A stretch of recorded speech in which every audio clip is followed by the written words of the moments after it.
In 2022, central banks around the world bought more gold than any year since 1967. In 2023, they did it again. In 2024, they accelerated even faster. The World Gold Council documented over 1,000 tons of official purchases each year. China alone added more than 300 tons to its official reserves. Russia, Turkey, India, Poland, Singapore, and the Czech Republic all joined the buying spree. Your news told you about inflation. Your news told you about interest rates. Your news told you about stock market movements. Your news did not tell you about this. Governments buying gold is not news. Governments buying gold at the fastest pace in 6 decades while publicly promoting their own paper currencies is a pattern. Patterns reveal intentions. And this pattern reveals a preparation for something the financial press refuses to name directly. The common explanation goes like this. Central banks buy gold as a hedge against inflation or as portfolio diversification. A reasonable story. An incomplete story. Because if inflation hedging explained the buying, central banks would have purchased at this pace during the 1970s inflation crisis, during the 2008 financial collapse, during the 2020 pandemic money printing. They did not. The surge started in 2022, and it started for a reason the inflation explanation does not cover. The buying started after the United States froze $300 billion in Russian central bank assets following the Ukraine invasion. The buying started after Washington demonstrated it would use the dollar as a weapon against a nuclear-armed nation. The buying started after every central banker on earth watched a sovereign nation lose access to its own reserves overnight. Gold is the only reserve asset with no counterparty risk. Gold is the only reserve asset no government can freeze with a keystroke. Gold is the only reserve asset that exists outside the dollar-based financial infrastructure. Central banks are not hedging against inflation. They are hedging against exclusion. This is the first coordinated challenge to dollar dominance in 80 years. The evidence is documented in BRICS summit declarations, in bilateral trade agreements settling in yuan and rupees and rubles, in payment systems built specifically to bypass SWIFT, in the public statements of finance ministers from Beijing to Brasilia to Riyadh. The dollar did not become dominant through economic inevitability. It became dominant through a system engineered at Bretton Woods in 1944 and reinforced through the petrodollar agreement with Saudi Arabia in 1974. Systems built by human hands get dismantled by human hands, and the dismantling has begun. Welcome to Rushy Historical. We follow the money, trace the power, and expose the history they never taught you in school. The transition away from dollar dominance will not look like a single crisis moment. It will look like what you see today. Bilateral agreements signed away from cameras, payment systems tested in pilot programs, gold accumulating in vaults from Shanghai to Singapore. By the time the evening news declares a dollar crisis, the structural work will be years in the past. This matters to your savings. The average American holds retirement accounts denominated in dollars, invests in dollar-based assets, earns wages in dollars, pays for groceries in dollars. A decline in dollar purchasing power is a decline in your purchasing power. A shift in global reserve currency status reshapes trade patterns, interest rates, import prices, and government borrowing costs for decades. The last transition from British pound to American dollar took 30 years and included 2 world wars. The current transition will reshape your financial life whether you follow it or not. The history of reserve currencies follows a pattern. Portugal dominated global trade in the 1400s with the real. The Dutch guilder took over in the 1600s. The British pound ruled from the Napoleonic Wars until World War I. The dollar took the throne after World War II. Each transition took between 10 and 25 years to complete. Each transition enriched the rising power and impoverished the fading one. Each transition created winners and losers among ordinary people who understood the shift and those who did not. This is the documented evidence of what central banks see coming. This is the pattern they are preparing for. And this is the information you need to prepare yourself. The dollar's dominance did not emerge from free markets choosing the best currency. It emerged from war, negotiation, and infrastructure built to lock in American advantage. In July 1944, delegates from 44 nations gathered at the Mount Washington Hotel in Bretton Woods, New Hampshire. World War II still raged in Europe and the Pacific. The British Empire was bleeding money. France was occupied. Germany and Japan faced total defeat. The Soviet Union had lost 27 million people. Only one nation emerged from the war richer than it entered, the United States. American factories produced half of global manufacturing output. American vaults held 2/3 of the world's monetary gold. American soil had not suffered a single bombing raid. The negotiating position was absolute. The Bretton Woods Agreement created a system where the US dollar would be pegged to gold at 35 per ounce, and all other currencies would be pegged to the dollar. This made the dollar as good as gold for international trade. Foreign central banks could exchange their dollars for American gold at any time. The system created structural dependency. Countries needed dollars to buy oil, to purchase American goods, to settle international debts. To get dollars, they had to export goods to America or borrow from American banks. This created constant demand for dollars, regardless of American economic performance. John Maynard Keynes, the British negotiator, proposed an alternative system using a neutral international currency called the Bancor. The United States rejected the proposal. America wanted the dollar at the center, and America had the leverage to demand it. For 27 years, the system held. Then it broke. The Vietnam War and Great Society programs drained American gold reserves as foreign nations exchanged their surplus dollars for metal. By 1971, France and Britain were demanding gold redemptions at a pace Washington could not sustain. On August 15, 1971, President Richard Nixon closed the gold window permanently. The dollar would no longer be exchangeable for gold at any price. Economists call this the Nixon shock. The decision should have ended dollar dominance. Without gold backing, the dollar was a paper currency like any other. Foreign nations had no structural reason to hold dollars over Deutschmarks or yen or Swiss francs. Within 3 years, Washington engineered a new system to replace gold backing with something more valuable: oil. In 1974, Secretary of State Henry Kissinger reached an agreement with King Faisal of Saudi Arabia. The terms were straightforward. Saudi Arabia would price all oil exports exclusively in dollars. Saudi Arabia would invest its surplus oil revenues in U.S. Treasury bonds. In exchange, the United States would provide military protection for the Saudi regime and sell advanced weapon systems. The petrodollar system created artificial demand for dollars across the entire global economy. Every nation needed oil. Every oil purchase required dollars. Every nation needed dollar reserves to buy energy. The dollar became the sole currency for the most important commodity on earth. Oil did not make the dollar strong. Oil made the dollar mandatory. The system created a circular flow benefiting American interests. Foreign nations exported goods to earn dollars. They used dollars to buy oil. Oil exporters deposited dollar profits in American banks and treasury bonds. Those deposits funded American consumption and government spending. Americans received cheap imports and low interest rates. The rest of the world received the privilege of financing American deficits. Economists call this the exorbitant privilege. France's finance minister, Valéry Giscard d'Estaing, coined the phrase in the 1960s. The privilege means America pays for imports in a currency it prints itself. Other nations must earn dollars through exports or borrowing. America creates dollars through keystrokes at the Federal Reserve. For 5 decades, no nation possessed the economic weight, military power, or political will to challenge this arrangement. The Soviet Union collapsed. The European Union fragmented on key issues. Japan entered decades of stagnation. China had not yet industrialized. The dollar remained the only option. This is the system central banks now see cracking. This is the extraction machinery they watch other nations start to dismantle. On August 24, 2023, leaders of Brazil, Russia, India, China, and South Africa gathered in Johannesburg for the 15th BRICS summit. The official communique ran 26 pages. Western media focused on the expansion announcement, adding 6 new members: Saudi Arabia, UAE, Iran, Egypt, Ethiopia, and Argentina. The financial press missed the more significant language buried in the technical sections. Paragraph 44 of the Johannesburg Declaration called for strengthening correspondent banking networks and enabling settlements in local currencies. Paragraph 45 tasked finance ministers with studying local currency usage, payment instruments, and platforms. Paragraph 46 endorsed the new development bank, its goal of increasing local currency financing to 30% of approvals by 2026. This was not economic theory. This was an engineering project with deadlines. The BRICS nations represent over 40% of global population and roughly 35% of global GDP measured at purchasing power parity. With the expansion, the bloc includes the world's largest oil exporter, Saudi Arabia, the world's fastest growing major economy, India, the world's largest manufacturer, China, and control over critical shipping choke points, Egypt's Suez Canal, Iran's position near Hormuz. The new development bank, headquartered in Shanghai, now provides infrastructure loans denominated in member currencies rather than dollars. The bank approved $32.8 billion in financing through 2023, with increasing percentages in yuan, rand, and rupees. Each loan in local currency is a transaction that never touches the dollar system. Each transaction builds payment infrastructure outside Western control. Bilateral agreements between BRICS members accelerate the shift. In December 2022, President Xi Jinping visited Riyadh and announced China would work to settle oil and gas trades in yuan. In February 2023, China and Brazil announced direct settlement of trade in reals and yuan, bypassing dollars entirely. The China-Brazil trade relationship exceeds $150 billion annually. Russia and India established a rupee-ruble mechanism for bilateral trade after Western sanctions blocked dollar channels. The Reserve Bank of India documented the system in 2022. Russian oil now flows to India, priced in currencies neither country controls, but both can access. Russia and China settled over $240 billion in bilateral trade during 2023, with roughly 2/3 conducted in yuan and rubles, according to Russian central bank data. Gazprom, the Russian gas giant, announced in September 2022 that it would accept yuan and rubles for gas exports to China.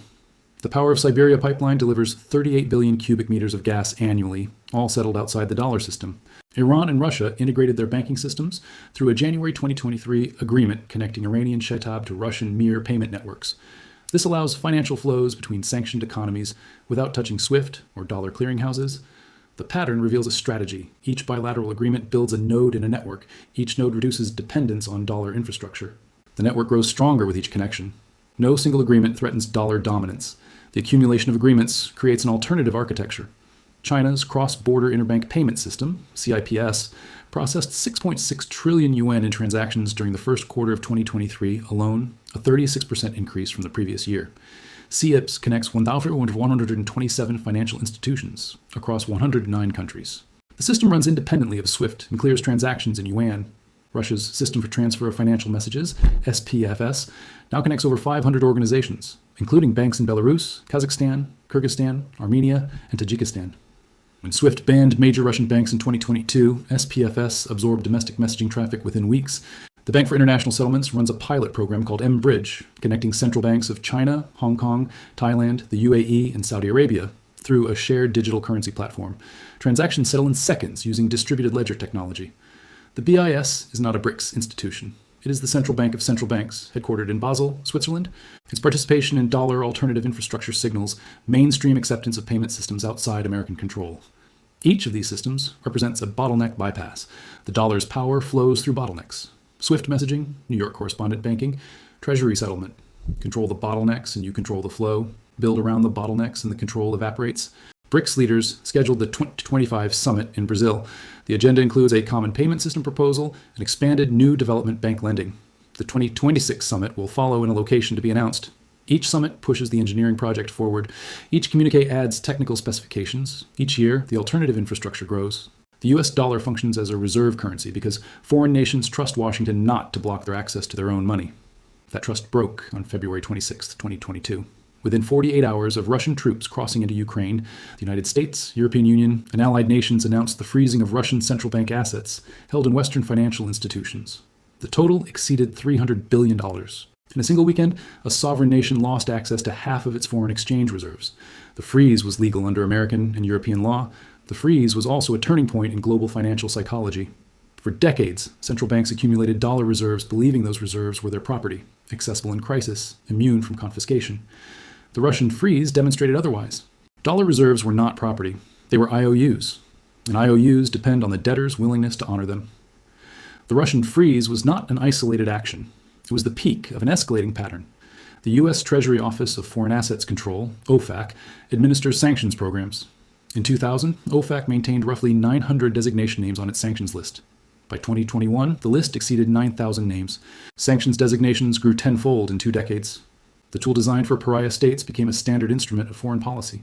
Iran faced escalating financial isolation, starting in 2006 through the Comprehensive Iran Sanctions, Accountability, and Divestment Act. By 2018, the U.S. withdrew from the nuclear deal and reimposed secondary sanctions threatening any foreign company doing business with Iran. European companies faced a choice: trade with Iran or trade with America. They chose America. Iran lost access to the dollar system regardless of European preferences. Venezuela saw $7 billion in gold reserves frozen in Bank of England vaults after the U.S. recognized opposition leader Juan Guaido as legitimate president in 2019. The Afghan central bank held $7 billion in the Federal Reserve Bank of New York when the Taliban took Kabul in August 2021. Those reserves remain frozen. Secondary sanctions extend American jurisdiction beyond American borders.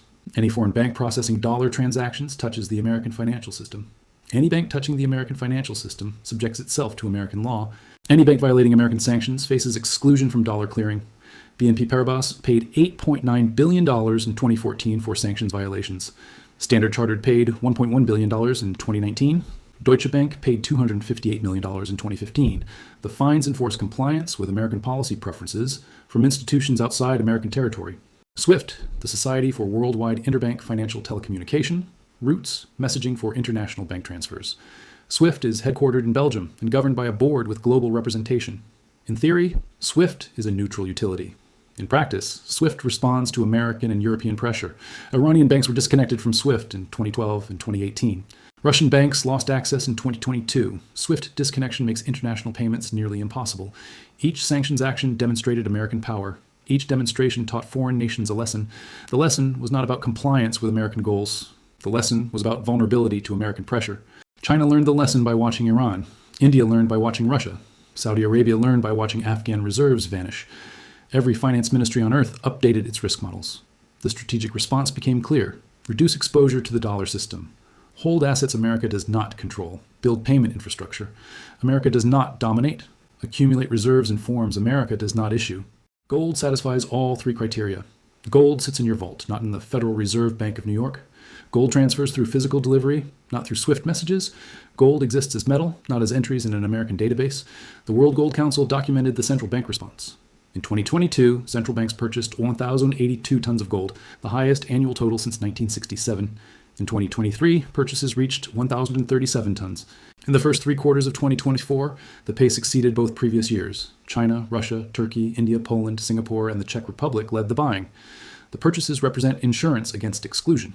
The purchases represent preparation for a financial system where dollar access is a privilege, not a right. Sanctions work through concentration. The dollar's power concentrates in choke points: New York clearing, SWIFT messaging, correspondent banking relationships, Treasury securities custody. Control over choke points enables control over flows. The weaponization of these choke points triggered a response aimed at deconcentration. The irony is structural. Each sanctions action that demonstrated American power accelerated the timeline for American power reduction. Each frozen reserve account provided evidence for building alternatives.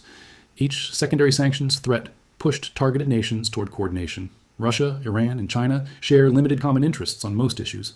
American financial pressure created a shared interest in escaping American financial control. The pressure created the coalition it aimed to prevent. Reserve currency transitions follow a documented pattern. The pattern spans centuries. The current moment matches the pattern at multiple points. The Portuguese real dominated international trade from the 1450s through the early 1500s. Portuguese navigators controlled the spice routes from Asia. Lisbon served as the entry point for pepper, cinnamon, and silk flowing into European markets. The real circulated as the settlement currency for this trade. Portuguese dominance ended as the Dutch developed superior shipping technology, established the Dutch East India Company, and captured key trading posts. By the 1600s, the Dutch guilder had replaced the Portuguese real as the dominant trading currency. The transition took roughly 30 years. The Dutch guilder ruled international finance for over a century. Amsterdam became the banking center of Europe. The Bank of Amsterdam, established in 1609, provided stable clearing and deposit services that merchants across Europe relied upon. Dutch dominance eroded as the British developed industrial capacity, built naval superiority, and established global colonial networks. The Fourth Anglo-Dutch War, 1780-1784, damaged Dutch shipping and trading capacity. By 1815, after the Napoleonic Wars, the British pound had become the dominant reserve currency. The transition took roughly 40 years. British pound dominance lasted from 1815 to roughly 1944. At its peak, the pound settled the majority of international trade. British government debt, denominated in pounds, became the global safe asset. The Bank of England set interest rates that influenced financial conditions worldwide. World War I cracked British financial supremacy. The war forced Britain to liquidate overseas assets and borrow from American banks. The gold standard collapsed in 1914 and was only partially restored in 1925. The Great Depression forced Britain off gold again in 1931. World War II completed the transition. Britain entered 1939 as a debtor nation. Lend-Lease from America sustained the British war effort. By 1944, the Bretton Woods Agreement formalized dollar dominance. By 1956, the Suez Crisis demonstrated Britain could not act independently of American financial pressure. The full transition from pound to dollar took 30 years. Economist Barry Eichengreen documented these transitions in his book, Exorbitant Privilege. His research identifies common features across all transitions. First, the declining currency retains significant inertia. Merchants, bankers, and governments continue using familiar systems even as alternatives emerge. The British pound remained important in international trade for decades after Bretton Woods. Network effects favor incumbents. Transition happens slowly until it happens rapidly. Second, the rising currency builds infrastructure before it achieves dominance. The dollar circulated in Latin America and Asia for decades before 1944. American banks established correspondent relationships globally throughout the early 1900s. The foundation preceded the formal shift. Third, military and geopolitical shifts precede financial shifts. The Dutch lost naval supremacy before losing financial supremacy. The British lost military independence before losing currency dominance. Financial power follows geopolitical power with a lag. Fourth, the declining power often accelerates its own transition through policy errors. Dutch involvement in the American Revolutionary War drained resources and invited British aggression. British insistence on returning to gold at pre-war parity in 1925 created deflationary pressure that damaged competitiveness. Policy mistakes compress transition timelines. The current dollar situation matches multiple elements of the pattern. The dollar retains tremendous inertia. Roughly 58% of global foreign exchange reserves remain in dollars according to IMF COFR data. This represents a decline from 73% in 2001, but the dollar remains dominant by a wide margin. China builds financial infrastructure globally. CIPS processes growing transaction volumes. The Belt and Road Initiative creates economic relationships denominated in yuan. Chinese state banks extend yuan-denominated credit across Africa, Asia, and Latin America. American military commitments face strain across multiple theaters. The wars in Iraq and Afghanistan consumed over $8 trillion by some estimates. Competition with China in the Pacific demands naval resources. European security requirements accelerated after 2022. Each commitment stretches capacity. American policy choices accelerate de-dollarization. Sanctions weaponization teaches adversaries and allies alike about dollar vulnerability. Budget deficits exceeding $1 trillion annually raise questions about dollar stability. Political polarization creates uncertainty about policy continuity. The historical pattern suggests the current transition will take 15 to 30 years to complete. The pattern suggests the transition will accelerate through crisis moments that shift psychology rapidly. The pattern suggests the transition will benefit those who prepare and harm those who do not. No reserve currency has lasted forever. Every dominant currency has faced a successor. The dollar will not be the exception. The de-dollarization trend will reshape your financial life across multiple dimensions. Understanding the mechanics allows preparation. Ignoring the trend leaves you exposed to forces beyond your control. Your retirement savings face currency risk most financial advisors do not discuss. Since 1971, when Nixon closed the gold window, the dollar has lost over 85% of its purchasing power measured against consumer prices. A dollar in 1971 bought what requires roughly $7.50 today. This erosion happened during a period of dollar dominance. A period of dollar decline would accelerate the erosion. Reserve currency status provides structural support for dollar purchasing power. Foreign demand for dollar reserves allows the Federal Reserve to expand money supply without immediate inflationary consequences. Reduced foreign demand removes this buffer. Each central bank that shifts reserves from dollars to gold or yuan reduces the demand that supports dollar value. Import prices will rise as dollar dominance fades. America imports roughly $3 trillion in goods annually. Oil, electronics, clothing, food, and consumer goods flow into American ports priced in dollars. If exporters demand payment in other currencies, American importers will need to purchase those currencies first. Currency conversion costs and exchange rate fluctuations will pass through to consumer prices. Interest rates will rise as foreign treasury demand declines.